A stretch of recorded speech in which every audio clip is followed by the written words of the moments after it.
Hello dear. Concept lecture 2 के अंदर मैं आपको ये बताने वाला हूँ कि कैसे हम अलग अलग रेशियोज को मर्ज करके एक रेशियो बना सकते हैं, जिसके डायरेक्ट क्वेश्चन कई बार एग्जामिनर पूछता है।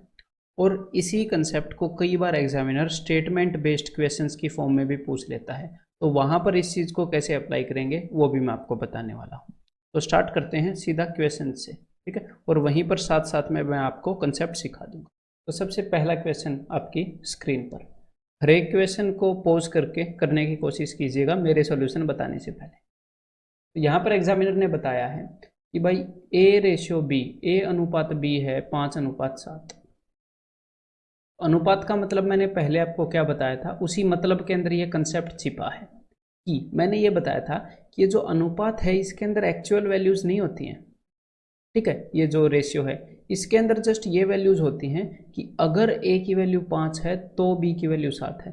एक्चुअल में मुझे ना तो ए की वैल्यू पता ना बी की वैल्यू पता, लेकिन अगर ए की वैल्यू 5 है तो बी की वैल्यू 7 है, अगर बी की वैल्यू 7 है तो सी की वैल्यू 12 है। तो यहाँ पर अब मैं क्या करना चाह रहा हूँ, मैं एक रेशियो बनाना चाह रहा हूँ। एग्जामिनर ने ये पूछा है, तो देखो कि अगर b की वैल्यू 7 है, क्योंकि ये जो दो रेशियो हैं अगर मैंने इन दोनों को मिलाकर एक बनाना है तो इन दोनों के बीच में एक ही लिंक है b, तो मुझे b की वैल्यू सेम करनी पड़ेगी। क्यों करनी पड़ेगी, यहाँ पर देखो b की वैल्यू सेम है, तो अगर b की वैल्यू 7 है तो a की वैल्यू क्या है 5, मैं इसे लिख पाऊंगा।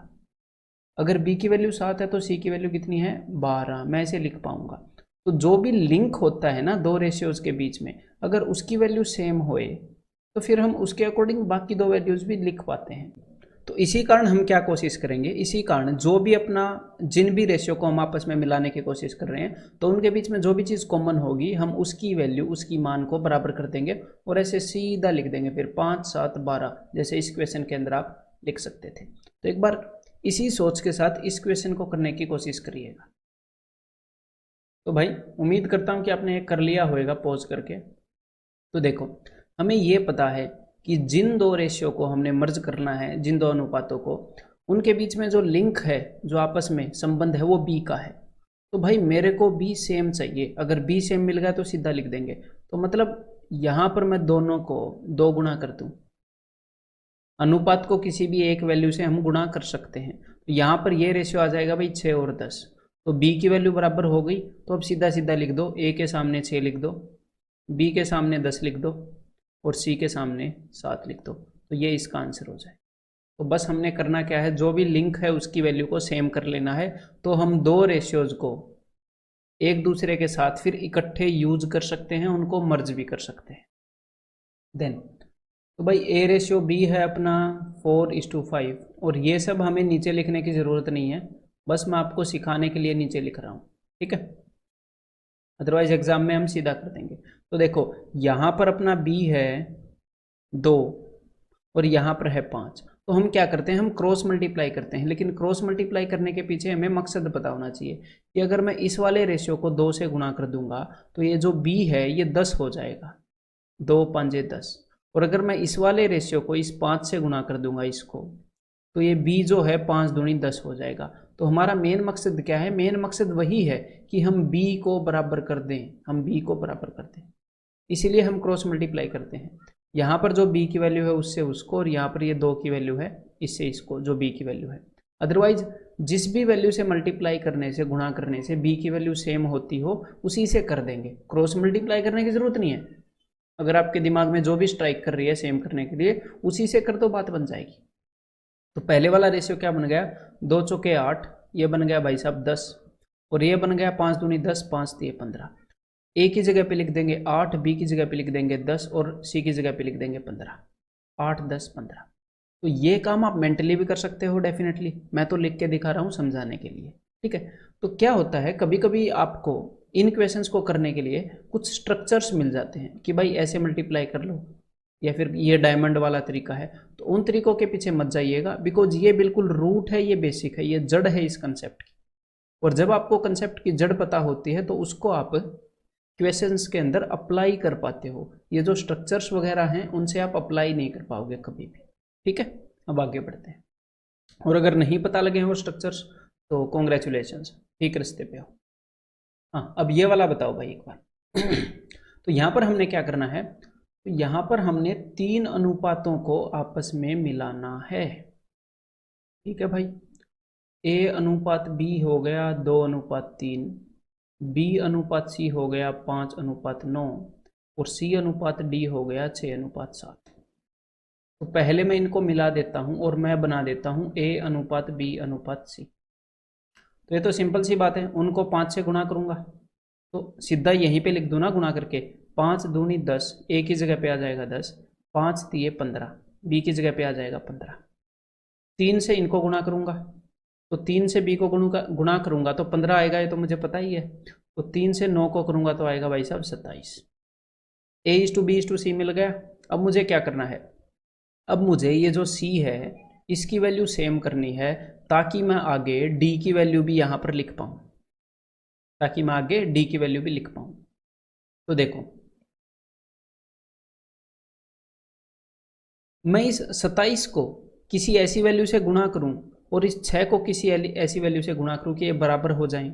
27 का टेबल आता है आपको, 27 दूनी 54, 54। और 54 क्या 6 के पहाड़े में आता है? हाँ जी आता है। अदरवाइज आप ऐसे भी कर सकते हो कि इसको 27 से गुणा कर दो, इसको 6 से कर दो, उसमें भी कोई प्रॉब्लम नहीं है, लेकिन बिना वजह कैलकुलेशंस बढ़ जाएंगी।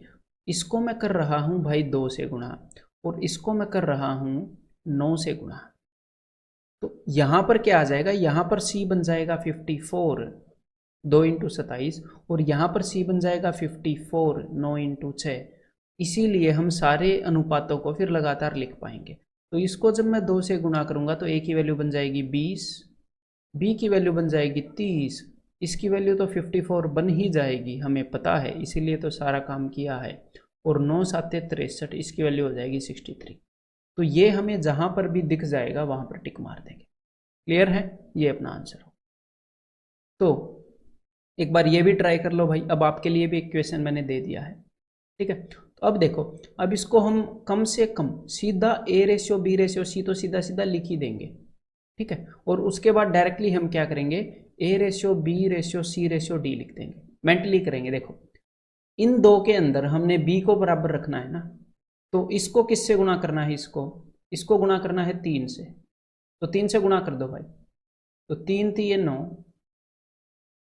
3 चौके 12, और इसको किससे गुणा करना भाई साहब, ये 4 है तो इसको गुणा करना है 4 से। तो 4 तिये 12 तो बी की वैल्यू होएगी ही, 4 5 20। तो समझ गए, मतलब जिस हिसाब से मैं लिख रहा था हमने वैसे नहीं लिखना है, समझाने के लिए लिख रहा था मैं, हमने ऐसे मेंटली कर लेना है।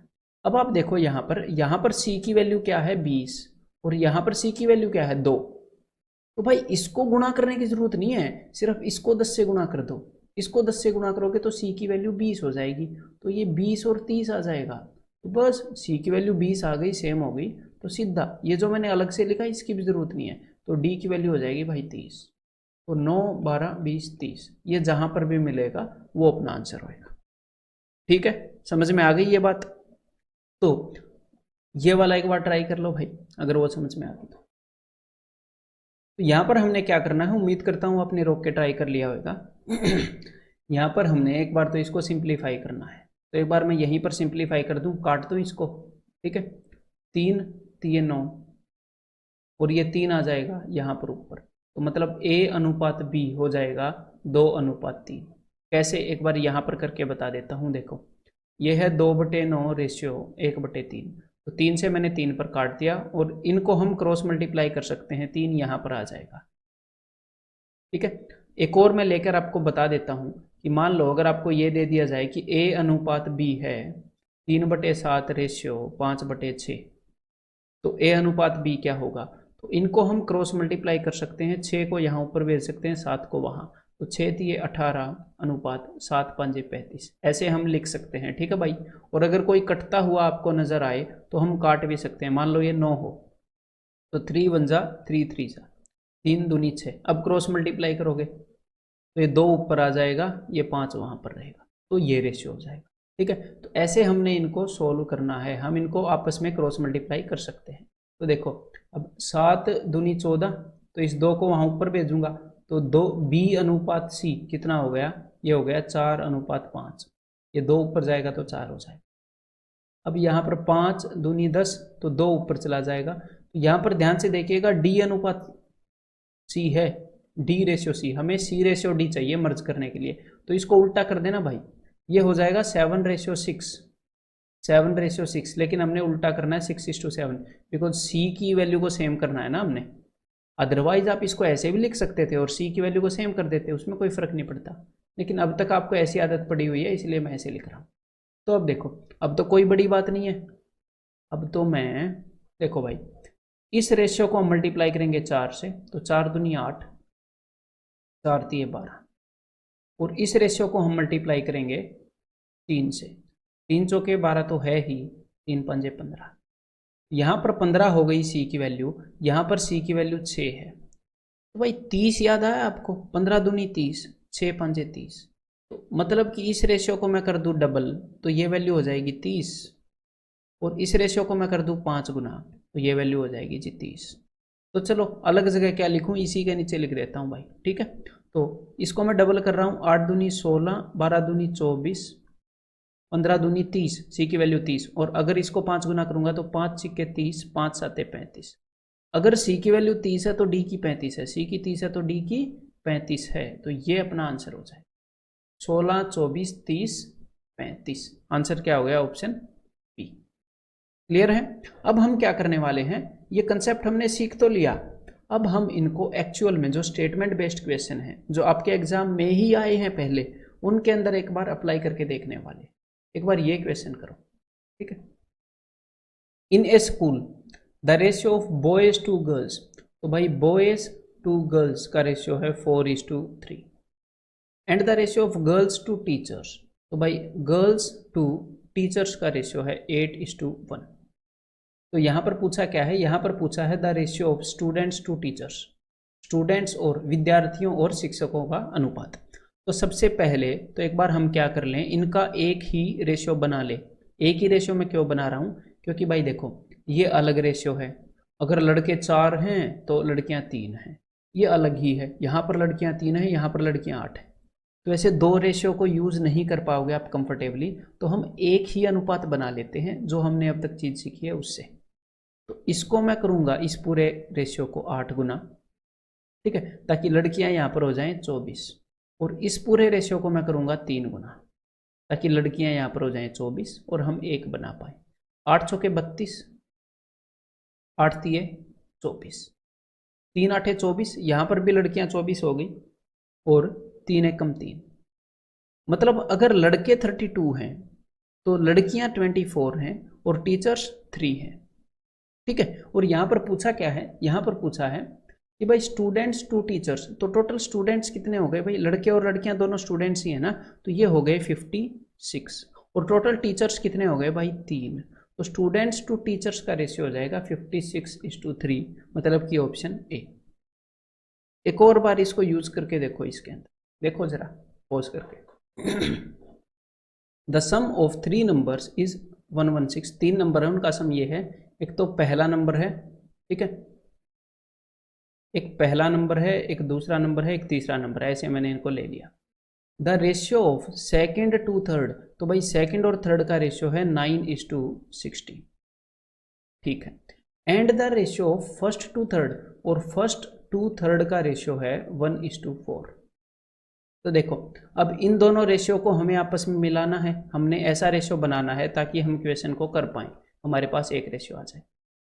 अगर हमने इनको मर्ज करना है, जब भी हमने रेशियो को मर्ज करना होता है तो जो भी इनके बीच में लिंक हो हम उसको सेम करते हैं, ठीक है। और यहाँ पर इन दोनों रेशियो के बीच में कॉमन क्या है, लिंक क्या है, तीसरा नंबर। तो यहाँ पर तो तीसरा नंबर 16 है और यहाँ पर है तीसरा नंबर 4। इस रेशियो को अगर मैं 4 गुना कर दूं तो बात बन जाएगी, 4 चौके 16, 4 एकम 4, तो बात बन जाएगी, तीसरा नंबर 16 हो गया यहाँ पर। अब मैं क्या कर सकता हूँ कि पहला नंबर क्या है भाई 4, दूसरा नंबर क्या है भाई 9, और तीसरा नंबर क्या है 16, देखो दोनों जगह 16 है। तो अब मुझे तीनों का रेशियो मिल गया। मतलब मर्ज करने का बेसिक कंसेप्ट क्या है, बेसिक कंसेप्ट ये है कि अगर एक ही सिचुएशन के ये 2 या फिर 2 से ज़्यादा 3 भी रेशियो दे दिए जाएं तो जो भी चीज़ उनमें ये कॉमन है ना, कॉमन, उसकी वैल्यू को सेम कर लो, फिर उसके बाद जो भी वैल्यूज़ हैं उनको आप फ्रीली यूज कर सकते हो बिना किसी रिस्ट्रिक्शन के। अब वो एक रेशियो बन चुका है, अब वो आपस में एक दूसरे से मतलब कि रिलेट करती हैं, ठीक है, एक दूसरे के रिलेशन में ठीक हैं वो, ठीक है। अब एक ही रेशियो है, ये देखो यहाँ पर अब एक ही अनुपात है, पहले दो अनुपात थे। तो अब इस क्वेश्चन को सॉल्व करते हैं। पूछा क्या है, द सेकेंड नंबर इज, तो भाई अगर इन सब का सम है 116, तो इसका मतलब 116 को कितने हिस्सों में बांटा गया है, 16 और 4 20 और 9 29 यूनिट बनाई गई हैं, और 29 में से 4 यूनिट पहले की, 9 यूनिट दूसरे की, 16 यूनिट तीसरे की। तो ये पूछ रहे भाई सेकंड कितना होगा, तो भाई 9 यूनिट हैं, सेकंड नंबर को 9 यूनिट मिली हैं 29 में से, मतलब 9 मिली हैं 29 में से, 9/29 है, इसका 116 का, तीनों का जोड़ 116 है। तो भाई 29 चौके, तो दूसरा नंबर हो जाएगा भाई 36, मतलब कि आंसर ऑप्शन डी। ठीक है, अगर ये समझ में आ गया है तो एक बार ये ट्राई करो फिर से, ठीक है। फिर अगले लेवल के क्वेश्चन लेके आऊंगा इस क्वेश्चन के बाद। If the ratio of the income of Sachin and Dravid, ठीक है, द्रविड़ एंड गांगुली, ठीक है, गांगुली एंड अनिल, तो ये वही हो गया, सचिन द्रविड़, द्रविड़ गांगुली, गांगुली अनिल, वही हो गया ना। और हमने लिंक करना है कि भाई सचिन द्रविड़ गांगुली अनिल, ऐसे लिखना है। तो देखो आपको अगर इन दोनों को मर्ज करना है तो यहां पर जो लिंक है वो तो बराबर ही है, तो ये तो हम सीधा ही लिख दें, सचिन द्रविड़ गांगुली, हमने क्या लिख दिया 1 2 3, क्योंकि यहां पर जो है, जो चीज कॉमन है, सचिन द्रविड़ द्रविड़ गांगुली, वो तो सेम ही है, ये द्रविड़ का, इसको तो मैंने सीधा नोटबुक पर ही ऐसे लिख दिया। अब आगे देखता हूं मैं कि भाई ये गांगुली और अनिल, ये गांगुली और अनिल का रेशियो है 5:6, मतलब अब मेरे को इस रेशियो को तो 5 गुना करना पड़ेगा और इस रेशियो को 3 गुना, तो 5 गुना इसको मैं कर देता हूँ, सचिन द्रविड़ गांगुली अनिल, इसको अगर मैं 5 गुना करूंगा तो 5 एकम 5, 5 दूनी 10, 5 3 15, और अगर मैं इसको 3 गुना करूंगा तो 3 5 15, 3 6 18, तो गांगुली की तो 15 है दोनों जगह पे, अनिल की आ गई जी 18। अब तो भाई क्वेश्चन सिंपल हो गया, हमने रेशियो एक ही बना लिया है। अब हुआ क्या है, क्वेश्चन देख लेते हैं क्या बताया गया है यहाँ पर बताया गया है कि इनकी इनकम 9600 है, तो what is the income of Sachin, तो सचिन की इनकम कितनी होगी। तो एक बार इन सब की इनकम देख लेते हैं कितने यूनिट है, 15 और 5 20, 20 और 10 30, 30 और 18 48, इनकी इनकम है 48 यूनिट।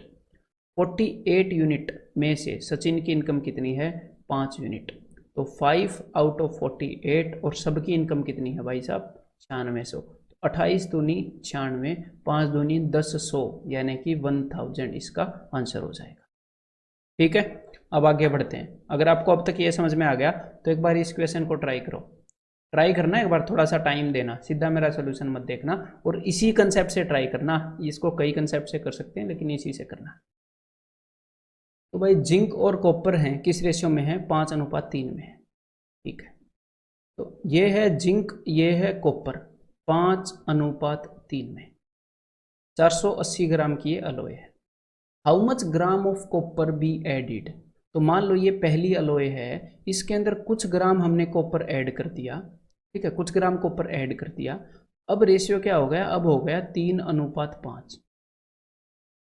अब मेरी बात ध्यान से सुनिएगा, ये अलग रेशियो है, ये अलग रेशियो है, मैं इनको मर्ज करूंगा। कैसे मर्ज करूंगा, मैं इनको एक रेशियो की फॉर्म में लेके आऊंगा। कैसे, अब मेरी बात को ध्यान से सुनना, कि यहां पर कुछ जिंक था कुछ कॉपर था, है ना, कॉपर हमने कुछ ऐड कर दिया, हाँ जी कर दिया। क्या हमने जिंक ऐड किया, नहीं भाई जिंक तो ऐड नहीं किया। तो जिंक जो पहली वाली अलॉय में भी सेम था, अब वाली अलॉय में भी सेम है, सेम मतलब कि जितने भी ग्राम पहले वाली अलॉय में था उतने ही ग्राम नीचे वाली अलॉय में होना चाहिए। नीचे वाली जो अलॉय आई है उसके अंदर हमने कॉपर ही तो बदला है। इनको अगर हम अच्छे से यूज करना चाह रहे हैं तो हमने क्या करना पड़ेगा, इस जिंक को सेम करना पड़ेगा।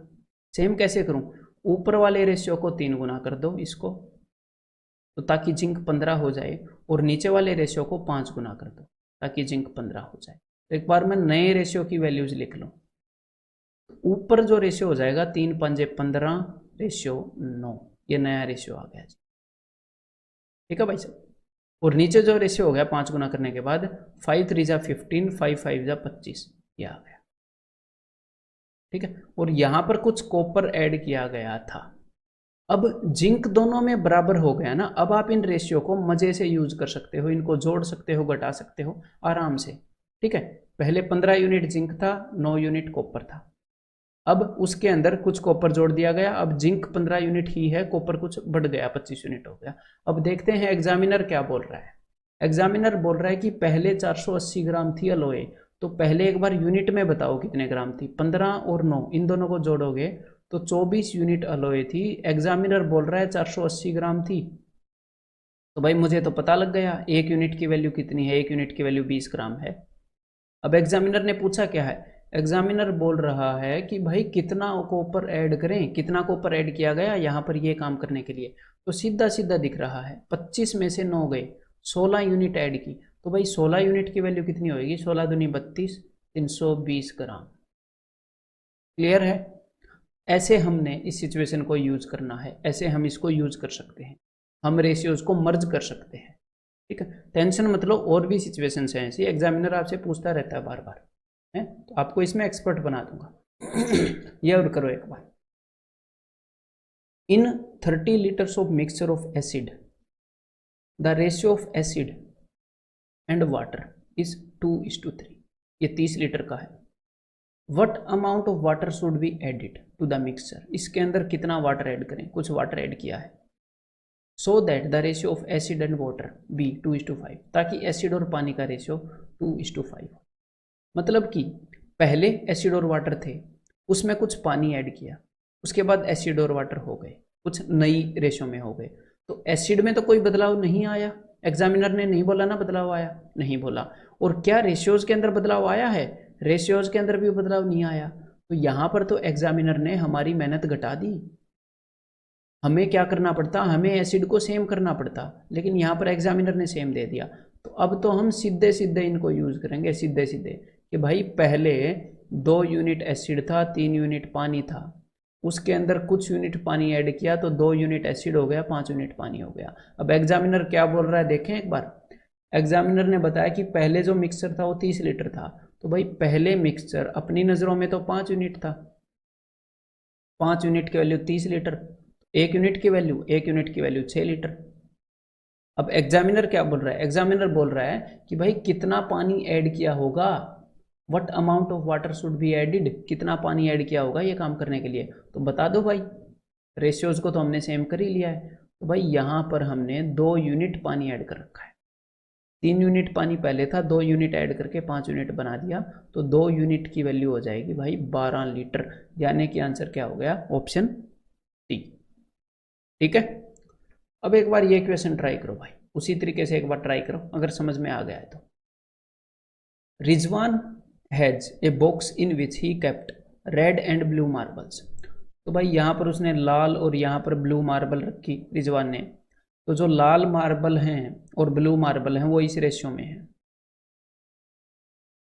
After he lost 5 red marbles, उसके बाद वो 5 रेड मार्बल उसकी गुम हो गई।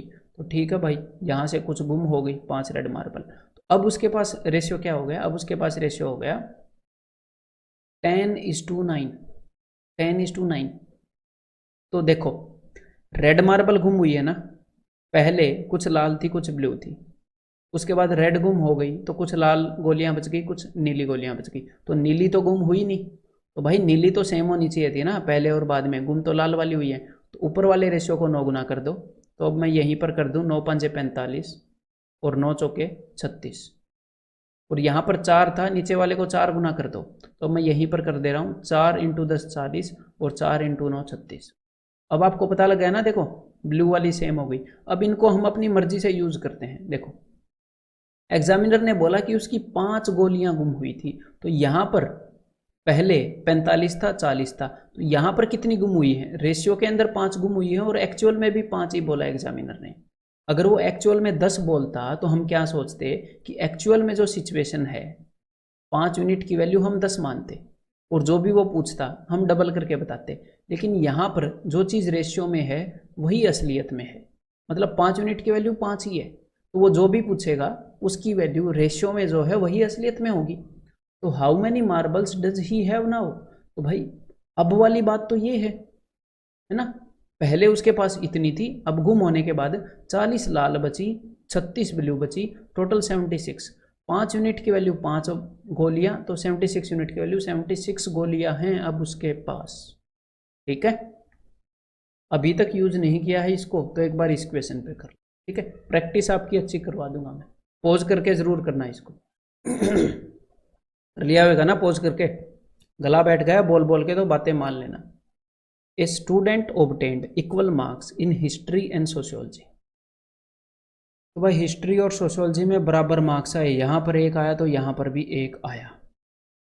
The ratio of marks in sociology and geography is 2:3।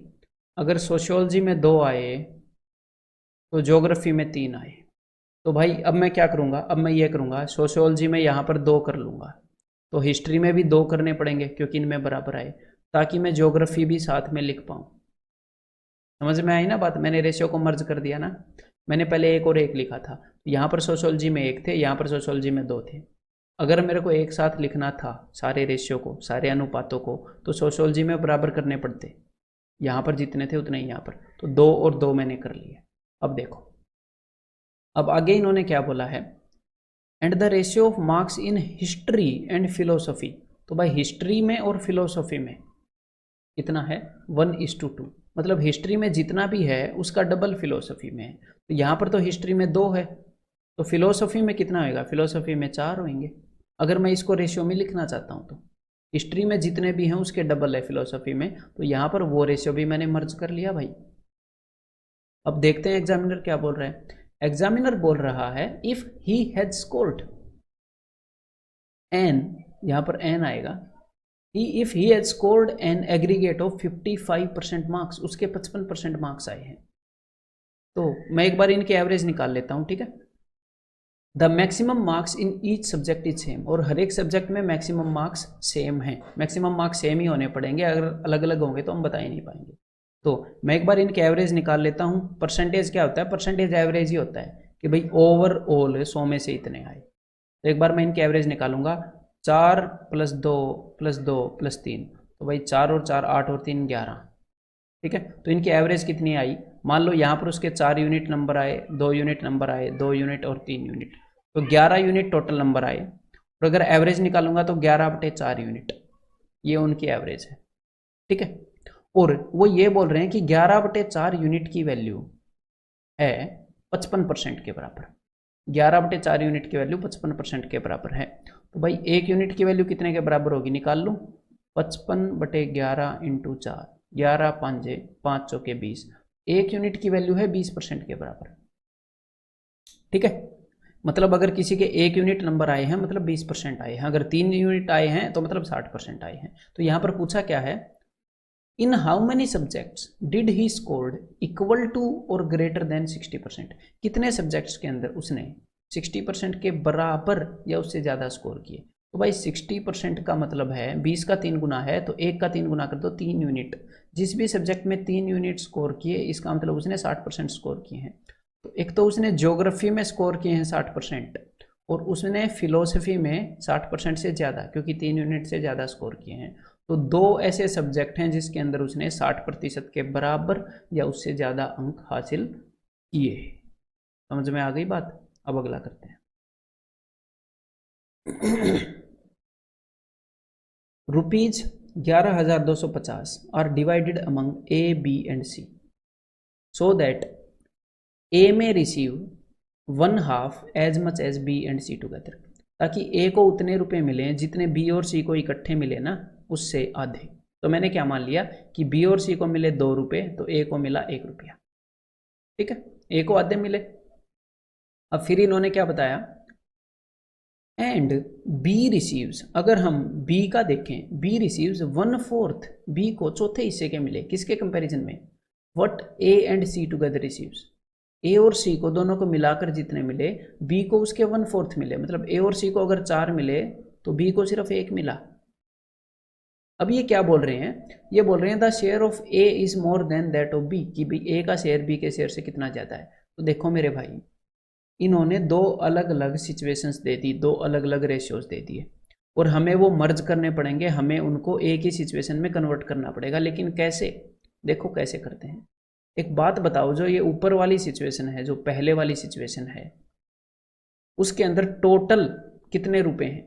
यहां पर 2 यूनिट है, यहां पर 1 यूनिट है, टोटल कितनी यूनिट है? 3 यूनिट। तीनों बंदों के पास कितनी यूनिट है? 3 यूनिट। नीचे तीनों बंदों के पास कितनी यूनिट है? 5 यूनिट। तो भाई रेशियो को तभी तो मर्ज कर पाओगे, क्योंकि ऊपर तीनों के पास जितने रुपए हैं, नीचे भी तीनों के पास उतने ही रुपए होने चाहिए, क्योंकि उतने ही तो रुपए बांटे हैं ना, दोनों सिचुएशन उतने ही रुपए की हैं। तो मैं ऊपर वाली सिचुएशन को 5 गुना कर दूंगा और नीचे वाली सिचुएशन को 3 गुना, ताकि टोटल 15 गुना हो जाए। तो टोटल मनी अपना सेम हो जाएगा। फिर क्या होएगा? फिर ये जो रेशियो हैं ये हो जाएंगे मर्ज, मतलब इनको हम आपस में यूज कर सकते हैं। भाई कर देते हैं, दिक्कत ही क्या है? ऊपर वाली सिचुएशन को 5 गुना करना है तो अभी करता हूँ। 5 एकम 5, ए को मिले 5 रुपये, 5 दूनी 10, बी और सी को मिले 10 रुपये, या फिर 5 यूनिट और 10 यूनिट। तो नीचे वाली सिचुएशन को 3 गुना करना था ना, अभी कर देते हैं। बी को मिले 3 यूनिट और इसको मिले भाई साहब 12 यूनिट। बस कर दिया हमने काम। ऊपर भी टोटल 15 हो गया, नीचे भी टोटल 15 हो गया। अब देख लो, कैसे भी कर लो आप, चाहे ऊपर लिख लो या नीचे, फर्क नहीं पड़ता। मुझे पता लग गया कि बी की वैल्यू 3 है तो ऊपर दे लो बी की वैल्यू 3, तो बी और सी की वैल्यू 10 है तो सी की वैल्यू 10 और ए की वैल्यू 5, 5 3 7 आ गई ना ए बी सी की वैल्यू। लेकिन नीचे भी देख लो, कोई दिक्कत नहीं है। देखो ऊपर मुझे ए की वैल्यू 5 पता चली, तो नीचे मैंने ए की वैल्यू 5 भर दी यहां से। मैं बता रहा हूं कि नीचे भी कर सकते थे अगर आप ऐसा नहीं करते तो सी की वैल्यू क्या आ जाएगी? 7। तो ए की वैल्यू 5 देख लो, सी की वैल्यू 7 देख लो, और बी की वैल्यू 3। कैसे भी कर सकते हो। अब तो हमें रेशियो मिल गया भाई। अब देखते हैं एग्जामिनर क्या बोलता है। अब एग्जामिनर बोल रहा था share of A is more than that of B by, तो ए का शेयर बी के शेयर से कितना ज़्यादा है? तो भाई ए का शेयर है 5 यूनिट, बी का शेयर है 3 यूनिट, तो 2 यूनिट ज़्यादा है ए का शेयर। ठीक है, 2 यूनिट कितने में से? देखो इन्होंने टोटल रुपए को 7 और 3 10 और 5 15, 15 यूनिट्स में बांटा टोटल रुपए को। ठीक है, टोटल कितने रुपए हैं? ये 1 1 2 5 0। अगर इसको 15 यूनिट्स में बांटते हैं तो 2 यूनिट के जितनी भी वैल्यू बनती है उतना ए का शेयर ज़्यादा है बी से। ठीक है, तो ए और बी का आपको अलग अलग निकालने की जरूरत नहीं है, सीधा ये देख लो ज़्यादा कितना है। अब मैं इसको सोल्व कर दूं तो भाई 15 7 105, 15 5 75, तो 75 दूनी 150 और एक और 0, तो 1500 रुपये यहाँ पर आंसर आ जाएगा। क्या आप ऐसा एक और क्वेश्चन ट्राई करना चाहेंगे? उम्मीद करता हूँ कि हाँ ही आंसर दिया है आपने। ठीक, क्योंकि मत दो चाहे, मैं तो ट्राई करवाऊंगा। तो एक बार ये क्वेश्चन और ट्राई करो। The ratio of passed to failed candidates in a test is 4:1। तो पास्ट टू फेल्ड, पास 4 हुए, फेल 1 हुआ। ठीक है, इन द री इवेल्युएशन, जब दोबारा पेपर को चेक किया गया तो 10 और स्टूडेंट पास हो गए। मतलब कि जितने भी स्टूडेंट फेल थे उसमें से 10 स्टूडेंट घट गए, उसमें से 10 स्टूडेंट घट गए, और जितने भी पास हुए थे उसके अंदर 10 स्टूडेंट बढ़ गए, है ना। रीइवैल्यूएशन में यही होता है ना कि भाई 10 बंदे और पास हो गए, तो जितने भी फेल हुए थे उसमें से 10 बंदे पास वाले ग्रुप में चले गए। अब रेशियो क्या हो गया? 5:1। मेरे को एक बात बताओ, एक बात बताओ मेरे को, कि पहले कुछ कैंडिडेट थे उसमें से कुछ पास हुए थे कुछ फेल हुए थे, ठीक है। अब उसमें से कुछ बंदे फेल से पास में चले गए, लेकिन टोटल तो सेम रहा ना, क्लास में जितने बंदे हैं वो तो सेम ही रहा है। पहले कुछ पास फेल में बंदे थे, अब फेल में से कुछ पास वाले ग्रुप में चले गए, ओवरऑल तो सेम रहा।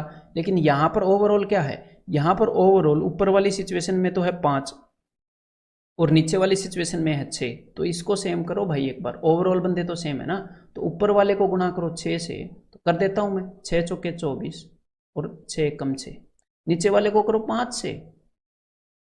ठीक है, ताकि 5 6 30 टोटल सेम हो जाए। तो 5 5 25 और 5 एकम 5, ये सेम हो गया भाई। ये लो टोटल 30 कर दिया ना मैंने, टोटल बंदे सेम कर दिए। अब इनको अपनी मर्जी से कैसे भी यूज करो। देखते हैं एग्जामिनर ने क्या पूछा है। देखो भाई, find the total number of candidates, total number of candidate appeared for the test, की कितने बंदे अपीयर हुए थे। तो एग्जामिनर ने क्या बोला कि यहाँ पर कितने फेल जो हुए थे बंदे, कितने बंदे मतलब कि पास हो गए, फेल में से कितने बंदे कम हुए। तो यहाँ पर तो 1 यूनिट कम हुए, एग्जामिनर बोल रहा है 10, मतलब कि 1 यूनिट की वैल्यू है 10। रेशियो के अंदर तो 1 यूनिट कम हुए, लेकिन एग्जामिनर ने तो ये बोला है ना कि 10 बंदे और पास हो गए, मतलब जितने ही बंदे फेल थे उनमें से 10 बंदे कम हो गए दूसरे वाली सिचुएशन में, तो या तो यहाँ से यूज कर लो या फिर यहाँ से 10 बंदे और ज़्यादा पास हुए थे, मतलब कि पास वाले बंदे बढ़ेंगे ना, तो रेशियो के अंदर तो 1 यूनिट बढ़ गई, 24 से 25 हो गई, लेकिन एग्जामिनर ने बोला था 10 बंदे, तो फिर से यहाँ से भी 1 यूनिट 10 के बराबर आ गई, तो कहीं से भी कर लो 1 यूनिट की वैल्यू आ गई 10 बंदे। अब उसने पूछा क्या था कि टोटल कितने बंदे अपीयर हुए, तो चाहे ऊपर देख लो या नीचे टोटल तो सेम ही थे, तो नीचे टोटल बंदे हैं 30 यूनिट, तो 1 यूनिट की वैल्यू 10, तो 30 यूनिट की वैल्यू भाई साहब 300, तो आंसर क्या आ गया, ऑप्शन 3। ठीक है, तो अब इसके बाद अधीर मत होना कि भाई ज़्यादा लंबा लेक्चर हो गया, इसके बाद एक छोटा सा कंसेप्ट और बताऊंगा, फिर उसके बाद आपको एक्सरसाइज की प्रैक्टिस करनी। देखो छोटा सा कंसेप्ट क्या है, ये क्वेश्चन ट्राई करो। तो यहाँ पर हुआ क्या, मैंने आपको ये चीज़ बताई A ratio B, B ratio C, C ratio D, और मैंने आपसे पूछ लिया A रेशियो D। इसको करने का एक तरीका तो ये है कि जब आपको ये तीनों रेशियो गिवन हो तो मुझे पता है कि हम ये निकाल सकते हैं। इसको करने का एक तरीका तो ये है कि सीधा सीधा ये निकाल लो और जो A की वैल्यू आए और जो D की वैल्यू आए उनका रेशियो बता दो। लेकिन इससे आसान भी एक तरीका है और इसीलिए वो मैं आपको बताना चाहता हूँ। आसान तरीका क्या है इससे, देखो अगर मुझे ये बताया गया है कि भाई A बाई बी क्या है, A बाई बी बताया गया है ना 3/4, और मुझे ये बताया गया है कि भाई B बाई सी क्या है, मतलब कि 5/7, ये यहाँ पर बताया गया, और C बाई डी मुझे बताया गया है कि भाई 8/9 है, और मुझे निकालना है A बाई डी। तो मैं इसको एक तरीके से लिख सकता हूँ, कैसे, अब मेरी बात को ध्यान से सुनिएगा। अगर मैं ऐसे लिख दूं, अगर मैं ऐसे लिख दूं A by B into B by C into C by D, अगर मैं इनका प्रोडक्ट निकालूं ऐसे, इनकी जो एक्चुअल वैल्यूज है उनको लिख के, तो क्या होगा कि भाई B से B कैंसिल हो जाएगा और C से C कैंसिल हो जाएगा। तो एक्चुअल में A by B into B by C into C by D जो है वो A बाई डी के ही बराबर है, A बाई डी के ही बराबर है वो, ठीक है। लेकिन मुझे जो है, मुझे A बाई बी की अलग से वैल्यू दी है एग्जामिनर ने, B बाई सी की अलग से वैल्यू दी है, C बाई डी की अलग से वैल्यू दी है, और मुझे बोला है A बाई डी निकालने को। तो यहाँ पर चलो वो तो मैं निकाल लूंगा, दिक्कत ही क्या है। A बाई बी की वैल्यू है 3/4, B बाई सी की वैल्यू है 5/7, ये B बाई सी की, और C बाई डी की वैल्यू है भाई 8/9, तो निकाल लेंगे, इसमें दिक्कत ही क्या है। 3 3 9, 4 दूनी 8, तो 5 दूनी 10, 7 3 21, तो 10 और 21 आंसर हो जाएगा ऑप्शन डी। ठीक है, तो यहां पर अब आपको हो सकता है थोड़ा सा कंफ्यूजन हुआ हो या उतना क्लियर नहीं हुआ हो कि भाई थोड़ी सी दिक्कत आ गई हो, तो डो नॉट वरी, इसको अब मैं डिटेल में बताने वाला। देखो मेरी बात को ध्यान से सुनिए, मैंने बताया था कि आपको A बाई बी गिवन हो, ठीक है, B बाई सी गिवन हो, C बाई डी गिवन हो, या A बाई बी का मतलब है A रेशियो B ही इसका मतलब है, ठीक है, ऐसे कंफ्यूज मत हो ना, A रेशियो B मतलब A बाई बी। तो हमने अगर A बाई डी निकालना है, अब मेरी बात को ध्यान से सुनिएगा, हम क्या करेंगे, स्टार्टिंग में आपकी कन्फ्यूजन को दूर करने के लिए ऐसे रटवा रहा हूँ कि सबसे पहले लिखेंगे अगर हमें A से लेकर D तक जाना है तो A by B into B by C into C by D. अगर आपको A से लेकर D तक जाना है तो एक एक स्टेप ऐसे कूदिए, तो देखो B से B कट रहा है, C से C कट रहा है, तो जो चीज़ हमने निकालनी थी मैंने उसी की दूसरी फॉर्म लिखी है, और एग्जामिनर ने आपको A बाई बी भी बताया है, B बाई सी भी बताया है एग्जामिनर ने आपको, और एग्जामिनर ने आपको C बाई डी भी बताया है, ठीक है, सिंपल सी बात है। तो लेकिन एग्जामिनर आपसे एक और चीज़ पूछ सकता है, देखो अगर एग्जामिनर आपसे ये पूछ ले A बाई डी, तो चलो ये तो मैंने आपको बता दिया A बाई डी, इसको छोड़ो। अगर एग्जामिनर आपसे पूछ ले A बाई ई, और यहाँ पर मैंने C रेशियो D तक तो आपको बताया है, मैंने आपको बता दिया D रेशियो E जो है वो है 3:4, D रेशियो E, मैंने एक और रेशियो आपको बता दिया, तो अब बताइए A बाई ई, मतलब मुझे A से लेकर E तक जाना है, तो सिंपल सी बात है, पहले लिखोगे A बाई बी, फिर लिखोगे B बाई सी, फिर लिखोगे C बाई डी इंटू में, फिर लिखोगे D बाई ई। एक बार इनको कैंसिल आउट करके देख सकते हो, बिकॉज यहाँ पर तो हम सीख रहे हैं, तो अपने मन की तसल्ली के लिए कैंसिल आउट कर लिया करो। तो भाई अगर इन चीज़ों का मैं प्रोडक्ट लिखता हूँ तो वो A बाई ई की ही एक फॉर्म है, देखो A बाई ई ही बचा है सिर्फ, ठीक है। लेकिन इस तरीके में हम क्यों लिख रहे हैं, फिर हम इसलिए लिख रहे हैं भाई क्योंकि एग्जामिनर ने हमें ए बाई बी बताया है। ए बाई बी क्या बताया है, 3/4। एग्जामिनर ने हमें बी बाई सी बताया है, देखो ये बताया है बी बाई सी 5/7। एग्जामिनर ने हमें सी बाई डी बताया है, ये देखो 8/9। और हमें डी बाई ई एग्जामिनर ने नहीं, मैंने बता दिया था अभी आपको 3/4। तो एक बार इनको सॉल्व कर लें फिर। 3 3 9 कैंसिल आउट हो गया। देन 4 4 16 होता है, तो 8 दूनी 16, नीचे आ गया 2। तो ऊपर रह गया भाई 5 और नीचे आ गया 14। इसकी वैल्यू क्या आ गई, इसकी वैल्यू आ गई 5/14। तो अगर एग्जामिनर आपसे ये पूछ ले बी बाई ई, आज सारे डाउट दूर कर दूंगा ना। तो देखो हमने बी से स्टार्ट होना है, ई तक जाना है। तो इसका मतलब क्या है, B by C into C by D into D by E. एक बार इसको भी मन की तसल्ली के लिए काट के देख लो, सी से सी कैंसिल, डी से डी कैंसिल, तो देख लो बी बाई ई ही बचा है। ठीक है, तो हम ऐसे क्यों लिख रहे हैं, क्योंकि एग्जामिनर ने मुझे बी बाई सी बताया है, ये देखो 5/7, सी बाई डी बताया है 8/9 और डी बाई ई बताया है। ठीक है, डी बाई ई मैंने बताया था आपको 3:4, 3/4। ठीक है, तो 3 3 9, 4 दूनी 8, तो ये क्या आ गया भाई 5 दूनी 10/21। बी बाई ई आ गया 10/21। अगर एग्जामिनर आपसे ये पूछ ले बी बाई डी, अब ये मैं नहीं बताऊंगा भाई, आप बताओ पहले, एक बार बताओ ये क्या होगा बी बाई डी, मेंटली बताना आपने। ये होगा बी से स्टार्ट होकर डी तक खत्म, B by C into C by D, B by C into C by D, यही होता है बी बाई डी। तो देखो बी बाई सी है भाई अपना 5/7, मैं ऊपर से देख रहा हूँ, ठीक है, और सी बाई डी है अपना 8/9, तो ये हो गया अपना 8 5 40, 9 7 63, 40/63। अब इस तरह के क्वेश्चंस के अंदर आपको कोई भी डाउट नहीं आना चाहिए। अब आप क्या करोगे, इस तरह का एक क्वेश्चन ट्राई करोगे ताकि जो डाउट है वो भी निकल जाए। तो सबसे पहले हमें निकालना है भाई ए रेशियो सी। तो मैंने क्या बताया था, अगर आपको ए रेशियो सी निकालना है तो हम ए से स्टार्ट होएंगे, A by B into B by C, बस। ए बाई बी की वैल्यू क्या है भाई 2/3 और बी बाई सी की वैल्यू क्या है 4/7। इसकी वैल्यू क्या आ जाएगी 8/21। यहाँ पर आंसर हो गया ऑप्शन डी। अगर आपको निकालना है ए बाई डी, ये दूसरा क्वेश्चन था, ये पहला, ये दूसरा और ये तीसरा, अगर देखने में दिक्कत हो रही है तो ठीक है। तो ए बाई डी के लिए अब आप क्या हमेशा ये बनाते रहोगे, ये ए बी सी डी ऐसे, ये नहीं बनाना, ये समझाने के लिए बताया था। अब आपको ए से लेकर डी तक जाना है तो सीधा बोलो ए बाई बी, जब भी डी आएगा ना रुक जाएंगे, into B by C into C by D, आ गया ना डी तो अब रुक जाओ, बस यही छोटी सी बात है। तो 2/3 into 4/7 into C by D क्या है भाई 3/5, तो 3 3, तो 4 दूनी 8/35, 8:35।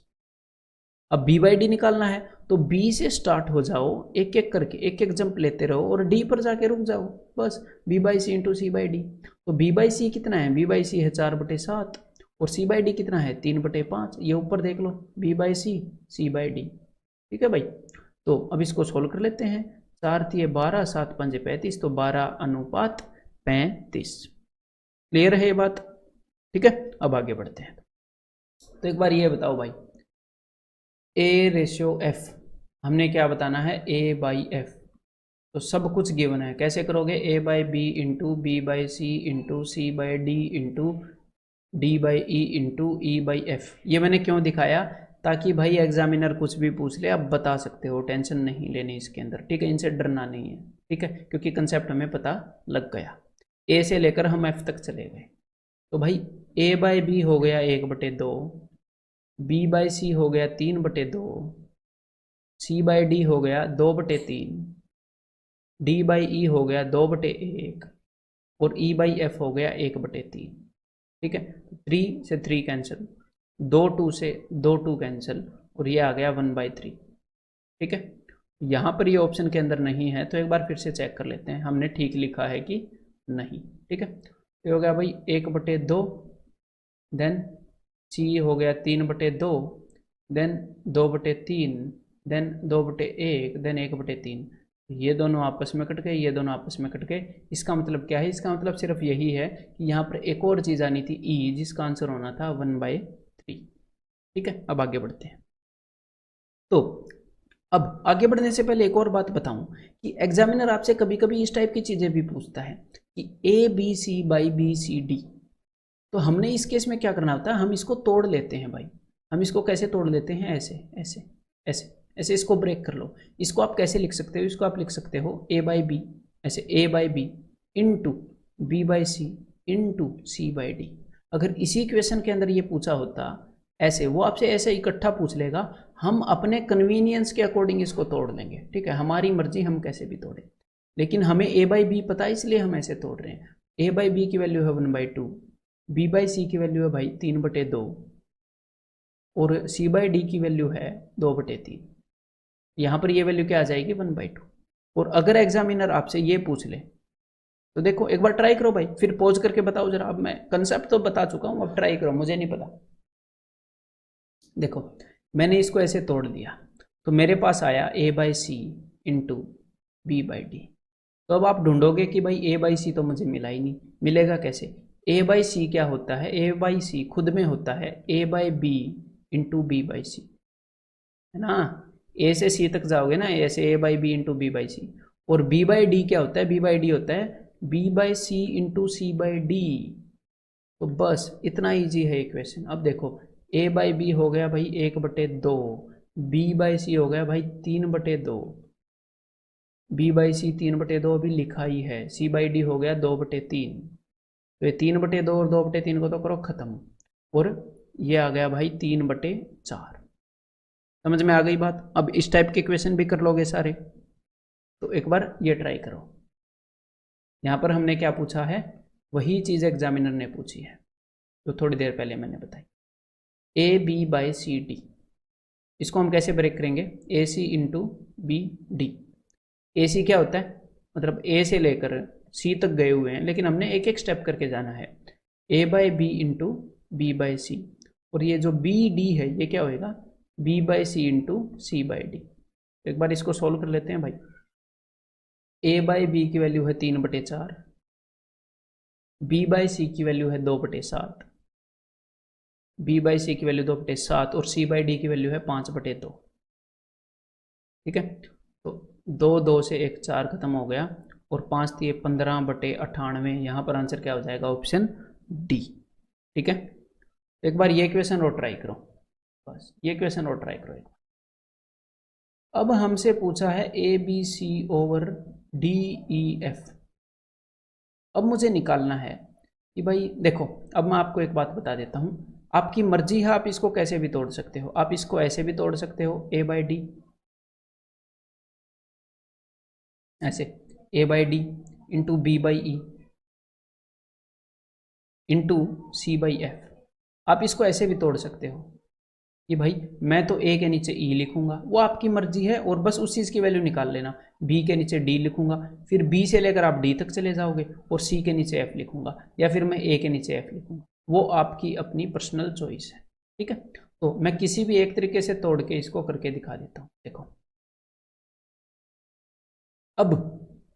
अब देखना, यहाँ पर मैं सीधा सीधा आंसर लिख सकता हूँ इस क्वेश्चन का, आप भी लिख सकते हो। बस थोड़ा सा अगर दिमाग के ऊपर जोर दें तो सबसे पहले हम यहाँ पर क्या लिखने वाले हैं, देखो हम यहाँ पर a बाई डी एक बार दिमाग में खोल लें बस इसको, b बाई ई और c बाई एफ ये लिखने वाले हैं, है ना। तो देखो ये जो a बाई डी है, इसका क्या मतलब है कि a से लेकर d तक जाना। a से लेकर d तक कैसे, a by B into B by C into C by D. ये इस a बाई डी की वैल्यू है, a से लेकर d तक, थोड़ी देर पहले बताई थी। इस चीज़ को ऐसे नोटबुक पर लिखने की बजाय सीधा वैल्यूज की फॉर्म में लिख देंगे, आंसर आ जाएगा ना अपना। देखो a by B 2/3, a by B into B by C into C by D. अब अगली चीज़ को मैं नोटबुक पर नहीं लिखूंगा, यहां पर जाना है हमने b से लेकर e तक, मतलब कि b/c into c/d into d/e। तो b/c 3/4, b से c तक चले गए, फिर c/d 2/1, फिर d/e 1/3। तो ये चीज़ मैंने लिख दी ना सीधी सीधी यहाँ पर ये चीज़। अब c बाई एफ लिखूंगा तो अब मैं सीधा ऊपर से लिख सकता हूँ, और अगर मेरे को बोलना ना पड़े ना, c से लेकर मेरे को f तक जाना है, C/F। ये क्या होता है, C/D into D/E into E/F।